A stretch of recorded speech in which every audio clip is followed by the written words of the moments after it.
Okay, so I've never really been a big fan of change. If I like something, I'll stick with it for a very long time, especially with my choice of tech. For example, my first smartphone was a Galaxy Note 3, then a Note 2, then a Note 5, then to my current Note 9. But a year ago today, I made the switch to an M1 Macbook Pro 14 as a lifelong Windows user. Well, because of this.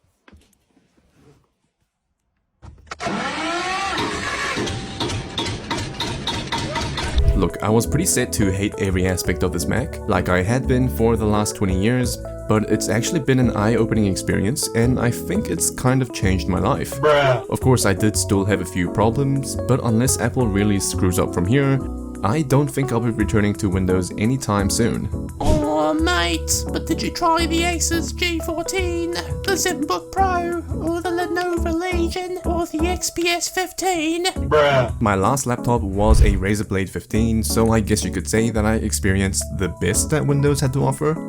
Maybe? Oh mate, but Razer is a bit shit. I know. I just wish somebody had told me that before. It's the age-old question. Windows versus Mac, Mum versus Dad, Vegemite versus Marmite. There's really no clear answer except that if you chose Marmite for the last one, you might want to click off this video right now. We don't tolerate negativity on this channel. And I'll admit it, when I was younger, I was your textbook Apple hater. I thought Mac users were a bit technologically challenged and very superficial. Despite never using one myself, I always thought that Macs were a bit of a dumbed down version of a computer, not meant for real work. Now, workflows are highly personal things, so choice of operating systems really depend on your use case. I do a lot of creative work, so I found that everything runs so much more smoothly and so much faster on Mac OS. But if you're a gamer, you might find Windows more useful. And if you've got too much time on your hands, then well... For me, I've always been a big fan of Windows. I started with an old XP system that my dad had lying around, which I eventually bricked with about 200 Trojans from LimeWire. Then moved on to a slightly newer XP system, which I also bricked with about 200 skins from Rainmeter, all the way to a Windows 11 Razer Blade 15. Now this laptop looked and felt great, until I turned it on. The battery lasted 3 hours max with medium to low brightness, the Nvidia control panel constantly made me want to jump out of my window, and the fans sounded like a dying car. The laptop only ever ran at full performance when plugged in, so it was always pretty much docked. I could never really take it around with me because A, the battery would die so fast, and B, it was way too heavy to be considered anything close to portable. It just felt like a really bad desktop computer. It could be just a Razer thing, but all my other Windows laptops had the same problem. The point is, I was just used to it, because it's the only thing I've ever known, it's the only thing I've ever used, and Windows was just comfortable. In my head, there was really no other option. But eventually, the fan noises got to me. The high temperatures, the performance issues, and that constant need to troubleshoot problems was just all a bit too much to handle. Now, around this time, the M1 Macbook Pro was about a year into its release. After watching probably 100 reviews, I finally pulled the trigger. I put my bias to the side and bought my first ever Apple computer. And I was surprised. The ProMotion display combined with the mini LEDs is seriously no joke. It's clear that macOS is trying to go for a friendly user experience with all the fluid animations, bright and vibrant colors used everywhere, and the fact that the Finder icon is literally a smiley face. I found myself feeling very welcomed, which is something that I've never really felt while using any Windows computer. Everything just worked. Well, like 95% of the time. And it works really quickly, really fast, and it's so snappy. It was pretty easy to get used to, which is obviously by design. Now, as many of you probably heard before, the hardware seriously destroys any Windows laptop out there. Okay, Apple fanboys, let's face it, before 2020, Mac hardware was just a bit shit. It was way too expensive for what you were getting, but Apple really did some magic with this one. The thin bezels on the display look pretty nice, and you know what, I don't even mind the notch anymore. The machine looks and feels like luxury, and working on it just feels enjoyable. The typing experience is surprisingly good. Battery life is incomparable to any Windows laptop. The speakers are very rich, great bass, and very loud. In never gets me down. For the first time in my life, I feel like I can listen to music without any speakers or earphones. It's sort of a liberating feeling. But the best part? Well, it's absolutely silent. When I dock it, sometimes I forget that I'm even working on a laptop.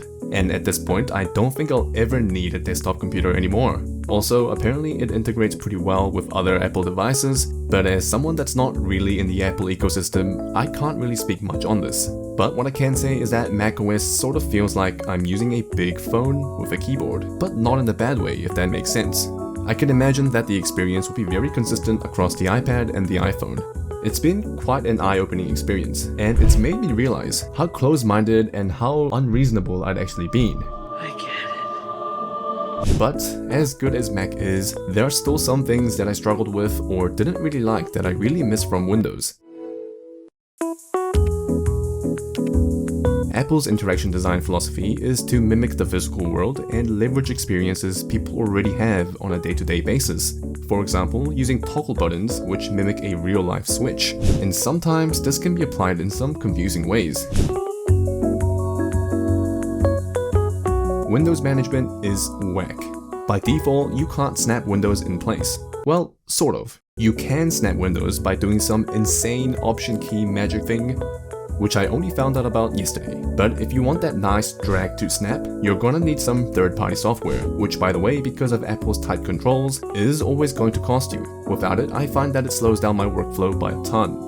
Another thing that I struggled with was uninstalling and installing applications. Most people seem to like this process simply because it's much easier on Mac. And yes, I agree, it is so much easier. To uninstall, you just drag the application into the bin, and to install, you just drag it into a folder. Well, at least for the DMG files that are virtually mounted.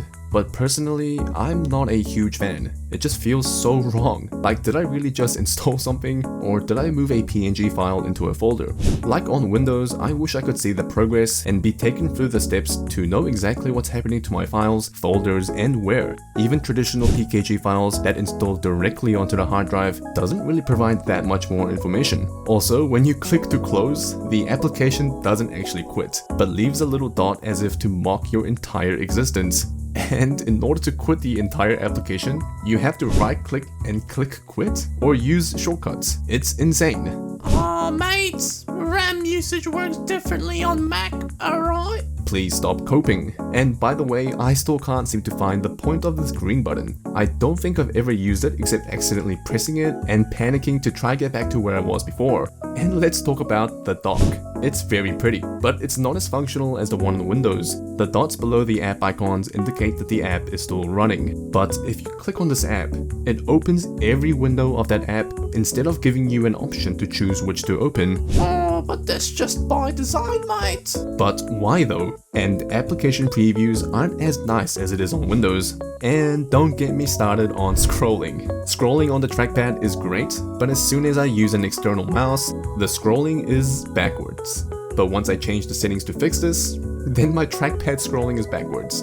Yes, third-party apps can fix this, but why should I be getting 50 different apps to make basic fixes? Oh, that's cause Mac OS isn't supposed to be Windows, mate. Look, I get this argument, but there are some interactions that flat out don't make any sense. And I'm not sure why Apple wouldn't make fixes for these already. But overall, that's really it so far. It's been 1 year and my Mac is still hella fast. And I've never seen Adobe products work so well. I can render videos in seconds and the wake up time is virtually instant. I feel like now there's less barriers for my creative work. I'm not saying that Mac is better than Windows. Both are great for different purposes, but as of now, I don't think there's really any competition when you put Mac OS with modern Apple hardware. I realized that I let my stubborn ass and my biases stop me from, well, essentially being more creative. Now it truly feels like there's one computer that can do everything. There's less stress, and so much more time can be dedicated into more important things. And who knows, if the upcoming Windows 12 completely obliterates macOS, I might have to try that out too. I don't love macOS, not yet anyway, but I'm pretty used to it now and I'm really glad that I had the chance to try it out. If you're an Apple hater but secretly kinda sick of your Windows device like I was, just give it a little try. It might just be the start of a beautiful creative journey.